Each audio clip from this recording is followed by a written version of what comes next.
प्रद्युम्न सिंह नाम का एक राजा था। उसके पास एक हंस था। राजा उसे मोती चुगाया करता और बहुत लाड़ प्यार से उसका पालन किया करता।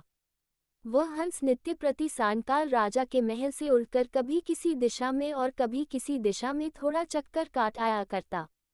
एक दिन वह हंस उड़ता हुआ दीवान जी की छत पर जा बैठा। उसकी पुत्रवधू गर्भवती थी। उसने सुन रखा था कि गर्भावस्था में यदि किसी स्त्री को हंस का मांस खाने को मिल जाए तो उसकी होने वाली संतान अत्यंत मेधावी, तेजस्वी और भाग्यशाली होती है। अनायास ही छत पर हंस आया देखकर उसके मुंह में पानी भर आया। उसने हंस को पकड़ लिया और रसोई घर में ले जाकर उसे पकाकर खा गई। इस बात का पता न उसने अपनी सास को लगने दिया, न ससुर को और न पति को ही, क्योंकि उसे भय था कि अगर राजा को इस बात का सुराग लग गया तो बड़ा अनिष्ट हो जाएगा। उधर जब रात होने पर हंस राजमहल में नहीं पहुंचा तो राजा रानी को बहुत चिंता हुई। उनका मन आकुल व्याकुल हो गया। चारों ओर उसकी खोज में आदमी दौड़ाए गए, लेकिन हंस कहीं हो तब मिले न। राजा ने अड़ोस पड़ोस के शहरों कस्बों में भी सूचना कराई कि अगर कोई हंस का पता लगा सके तो राज्य की ओर से उसे बहुत बड़ा पुरस्कार दिया जाएगा। 10-20 दिन निकल गए, कुछ भी पता नहीं लग सका। चूंकि वह हंस राजा और रानी को बहुत प्रिय था, अतः वे उदास रहने लगे। एक दिन एक कुटनी राजा के पास आई और बोली कि वह हंस का पता लगा सकती है, लेकिन उसे थोड़ा सा समय चाहिए। राजा ने कहा, मेरे राज्य के पंडित, ज्योतिषी, हाकिम, हुकाम और मेरे इतने सारे गुप्तचरों में कोई भी पता नहीं लगा सका, तुम कैसे पता लगा सकोगी? कुटनी ने कहा, मुझे अपनी योग्यता पर विश्वास है। अगर अन्नदाता का हुक्म हो तो एक बार आकाश के तारे भी तोड़कर ले आऊं। आप मुझे थोड़ा सा समय दीजिए और आवश्यक धन दे दीजिए। उसे वापस ला सकूं या नहीं, लेकिन मैं आपको विश्वास दिलाती हूं कि उसका अता पता अवश्य ले आऊंगी। राजा ने स्वीकार कर लिया और कुटनी अपने उद्देश्य की सिद्धि के लिए चल पड़ी। सबसे पहले कुटनी ने ये पता लगाया कि शहर के धनिक घरों में कौन कौन स्त्री गर्भवती हैं। उसे पता था कि गर्भावस्था में किसी स्त्री को यदि हंस का मांस मिल जाए तो वह बिना खाए नहीं रहेगी। साथ ही यह भी जानती थी कि साधारण घर की कोई स्त्री राजा का हंस पकड़ने का साहस नहीं कर सकती। खोजते खोजते उसे पता लगा कि दीवान की पुत्रवधू गर्भवती है। अतः उसके मन में संदेह हो गया कि हो सकता है राजा का हंस उड़ते उड़ते किसी दिन इनके घर की छत पर आ गया हो और गर्भावस्था में होने के कारण लोभावश ये स्त्री उसे खा गई हो।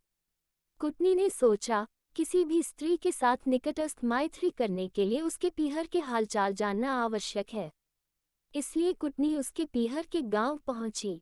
वहां जाकर उसने पीहर वाले सारे लोगों के नाम धाम तथा उनके घर में बीती हुई खास खास पुरानी घटनाओं की जानकारी ली।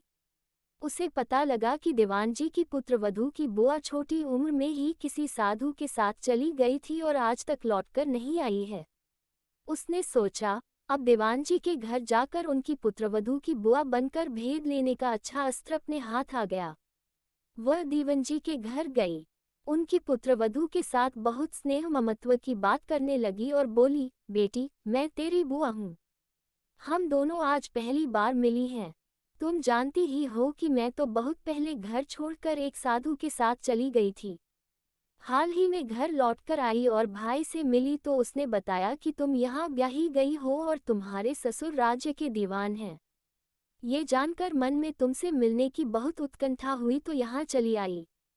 तुम्हें देखकर मेरे मन में बहुत ही हर्ष हुआ।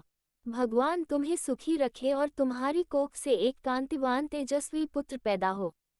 मैं परसों वापस जा रही हूँ और तुम्हारे लड़का होने के बाद भाई भाभी को साथ लेकर बच्चे को देखने और उसका लाड़ चाव करने यहाँ आऊंगी।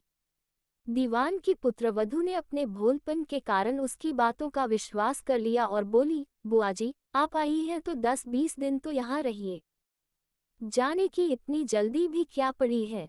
बुआ बनी हुई कुटनी को और क्या चाहिए था? उसने वहाँ रहना स्वीकार कर लिया। थोड़े ही दिनों में बुआ भतीजी खूब हिल मिल गईं।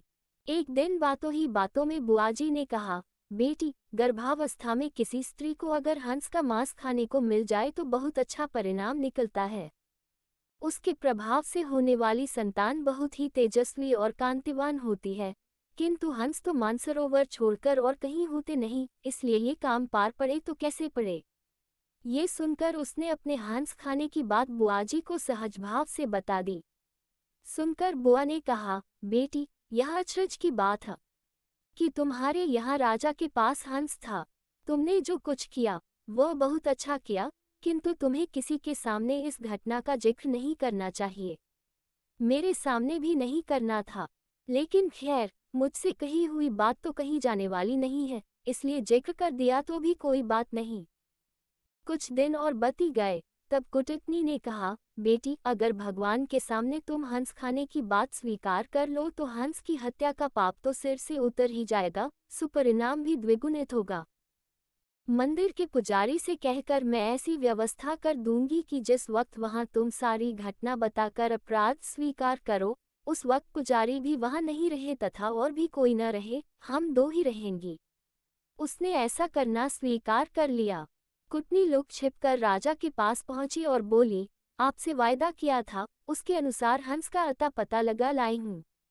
ऐसा कहकर उसने सारी घटना राजा को बताई। राजा ने कहा, इसका प्रमाण क्या है।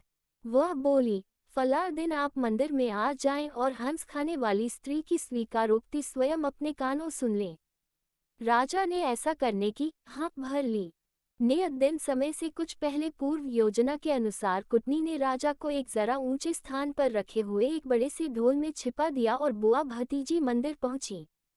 मंदिर का पट खुला था। पुजारी या और दूसरा कोई भी व्यक्ति वहां नहीं था। अब बुआजी ने शुरू किया, हाँ तो बेटी, क्या बात हुई थी उस दिन। दीवान की पुत्रवधू ने घटना आरंभ की। वह थोड़ी सी घटना ही कह पाई थी कि कुटनी ने सोचा, राजा ध्यानपूर्वक सुन तो रहा है न, इसलिए वह ढोल की तरफ इशारा करके बोली, ढोल रे ढोल, सुन रे बहू का बोल। उसका इतना कहना था कि भतीजी का माथा ठनका। उसे वहम हो गया कि हो न हो, दाल में कुछ काला है। मालूम होता है, मैं तो ठगी गई हूँ।